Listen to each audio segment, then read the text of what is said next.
A New World Order by Prema Bala Subramanian. It was a late Sunday evening on 5th April 2020. Every household in Sahodaya Enclave was a beehive of activity. Dinner at the Mathur household was ready before time that day, and Priya and Rajat were at the dining table without having been called repeatedly. They did not complain about the food. In fact, Priya went back to the kitchen with her plate and complimented her mother. Thanks, Ma, for the brinjal curry. It was delicious. Her mother was dumbstruck, as Priya would usually throw fits every time this vegetable was cooked. At 8:55 p.m., all the residents of Sahodaya Enclave came to the balconies or verandas of their houses and started arranging the diyas and candles.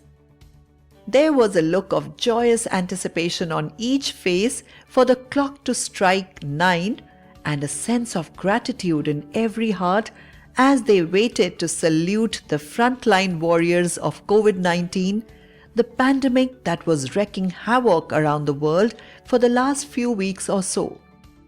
These first responders were India's doctors, nurses, healthcare workers, paramedics, ambulance drivers, and street vendors who were going from door to door to supply fruits, vegetables, and milk every day. The frontline warriors everywhere were taking the lead in fighting against an invisible enemy with immense courage and fortitude. The time had come. Lights in all the houses of the apartment society and all over the country went off at 9 o'clock, and the diyas glowed, the candles glimmered, and the torchlights threw strong beams all around. Even mobile phones flashed their lights to express the country's gratitude to these brave men and women. I think it's really brave of our first responders to have ventured out into infected areas as we continue to stay in the comfort of our homes, said Rajat.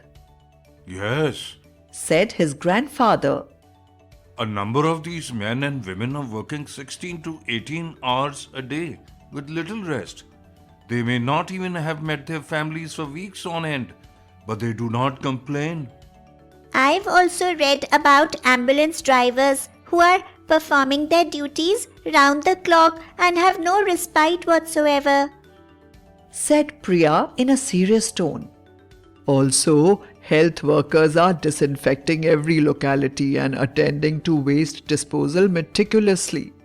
The police too are working day and night to ensure that everyone adheres to the guidelines of the lockdown, said their grandmother.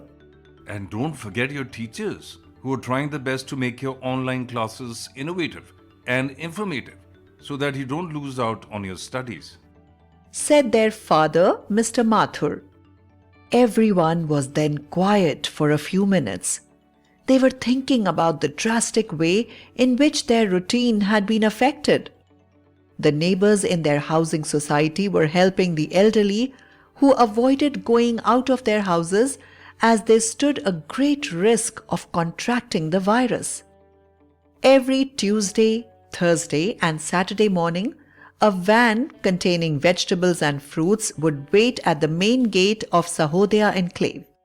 The residents would then queue up in an orderly fashion, with all of them wearing masks and maintaining strict social distancing of at least 2 meters between them. Priya and Rajat too were being careful. They covered their mouth and nose with tissue when sneezing or coughing and would never forget to throw the tissues away into a separate dustbin so that this waste could be handled differently. Many people engaged in philanthropic activities, lending a helping hand to those in distress. The ladies of Sahodaya Enclave, for instance, took turns to cook hot lunch every day and distribute food packets among the workers in the neighborhood who were presently without a job.